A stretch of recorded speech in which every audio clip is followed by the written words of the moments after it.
आप सुन रहे हैं समाचार एजेंसी ऑफ इंडिया की साई न्यूज में ऑडियो बुलेटिन। नमस्कार, आप सुन रहे हैं समाचार एजेंसी ऑफ इंडिया की साई न्यूज की समाचार श्रृंखला में शुक्रवार 30 जुलाई 2021 का प्रादेशिक ऑडियो बुलेटिन। अब आप रीना सिंह से समाचार सुनिए। मध्य प्रदेश में कोवैक्सीन की कमी ने लोगों की परेशानी बढ़ा दी है। प्रदेश में पहला डोज लगवाने के लिए कोवैक्सीन ही उपलब्ध नहीं है। दूसरा डोज लगवाने वाले भी परेशान हो रहे हैं। स्वास्थ्य विभाग का कहना है सप्लाई को देखते हुए कोवैक्सीन का दूसरा डोज लगाया जा रहा है। प्रदेश में लंबे समय से कोवैक्सीन का पहला डोज लगवाने के लिए लोग परेशान हो रहे हैं।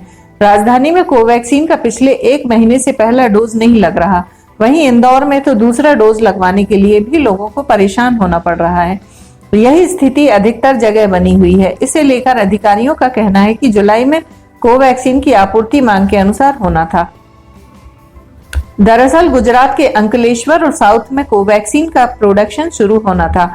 यह प्रोडक्शन शुरू नहीं होने से आपूर्ति के अनुसार मांग नहीं हो पा रही। हैदराबाद से हो रहे वैक्सीन का प्रोडक्शन देश भर की मांग के अनुसार पर्याप्त नहीं है। यही कारण है प्रदेश में कोवैक्सीन की पर्याप्त आपूर्ति नहीं हो पा रही है। ग्वालियर में एक बार पराजय का मुंह देख चुके केंद्रीय मंत्री ज्योतिरादित्य सिंधिया के मार्ग में शूल बोने का काम आरंभ होता दिख रहा है। ग्वालियर में पत्र राजनीति का दौर चल रहा है। पत्रों के जरिए केंद्रीय नागरिक उड्डयन मंत्री ज्योतिरादित्य सिंधिया से काम कराने की मांग के साथ ही उनको घेरा भी जा रहा है। 2 दिन पहले एक बार फिर ग्वालियर सांसद ने सिंधिया को पत्र लिखकर एयरपोर्ट के विस्तार और एयर कार्गो हब पर ध्यान देने की बात लिखी है। साथ ही कार्गो हब से डबरा सहित ग्वालियर में रोजगार की अपार संभावनाएं पैदा होने की बात लिखी है। ग्वालियर सांसद का यह 18 दिन में दूसरा पत्र है जो उन्होंने सिंधिया को लिखा है।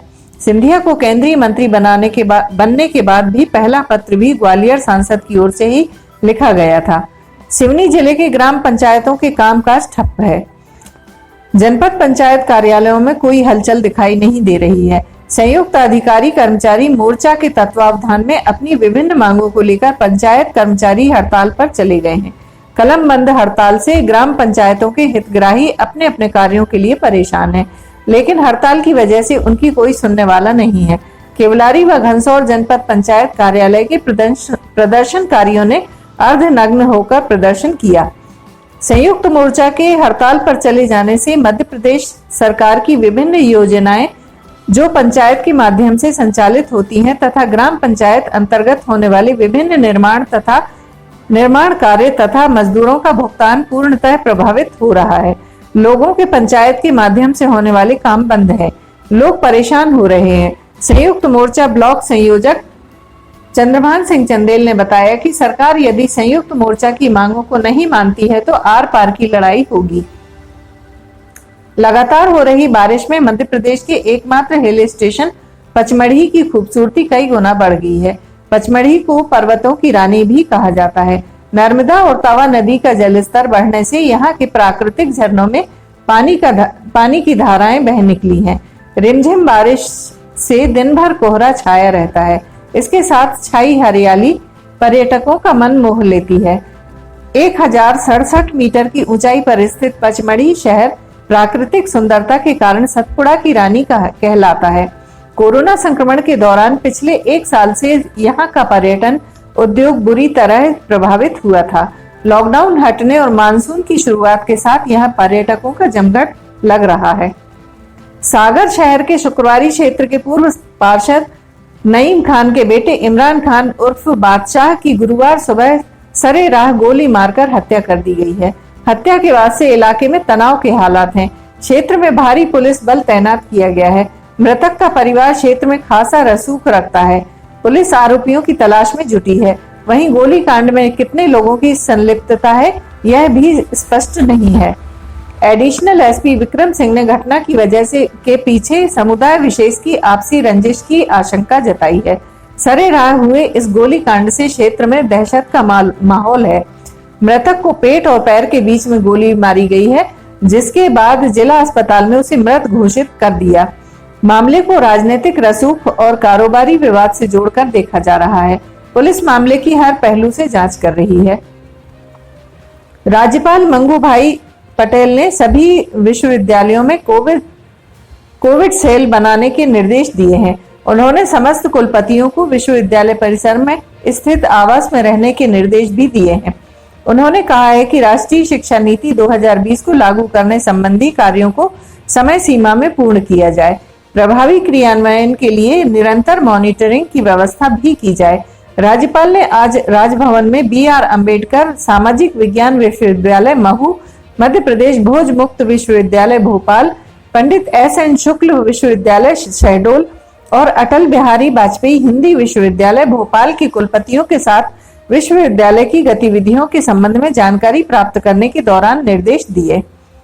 समाचारों के बीच में हम आपको यह जानकारी भी दे दें कि मौसम के अपडेट जानने के लिए समाचार एजेंसी ऑफ इंडिया के चैनल पर रोजाना अपलोड होने वाले वीडियो जरूर देखें। मौसम से संबंधित अपडेट मूलतः किसानों, निर्माण कार्य करने वालों आदि के लिए फायदेमंद साबित हो सकते हैं।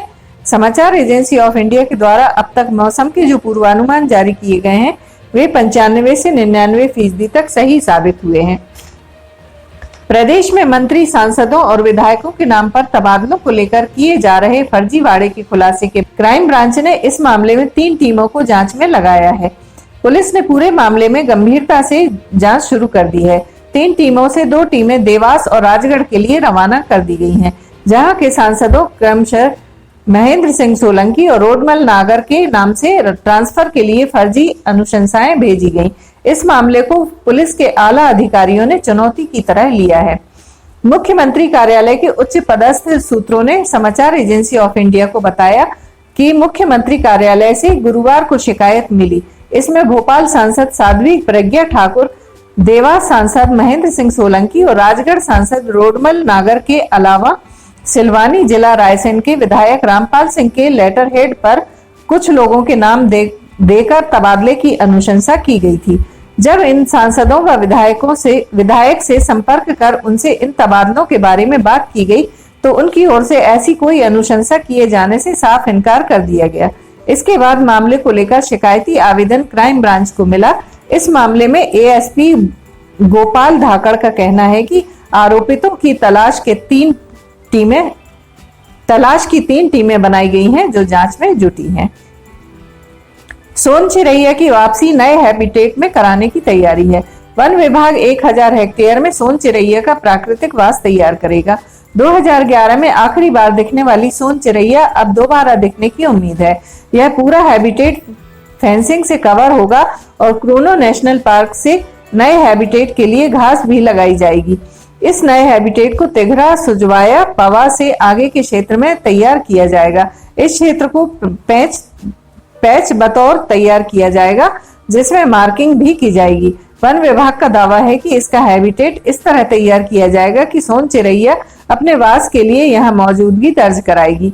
वहीं सोन चिरैया को लेकर विभाग को मिलने वाले हर साल 75 लाख रुपए के बजट में से आधा ही खर्च हो पाता है। इस साल 35 लाख का बजट भी सरेंडर करना पड़ा है।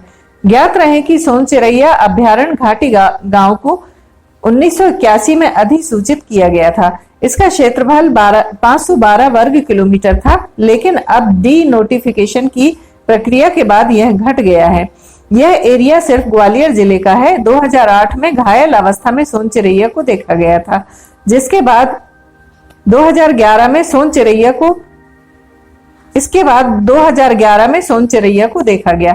इसे वन विभाग ने अपने रिकॉर्ड में दर्ज किया है। 2011 से लेकर अब तक इस अभ्यारण्य में सोन चिरैया की उपस्थिति नहीं देखी गई।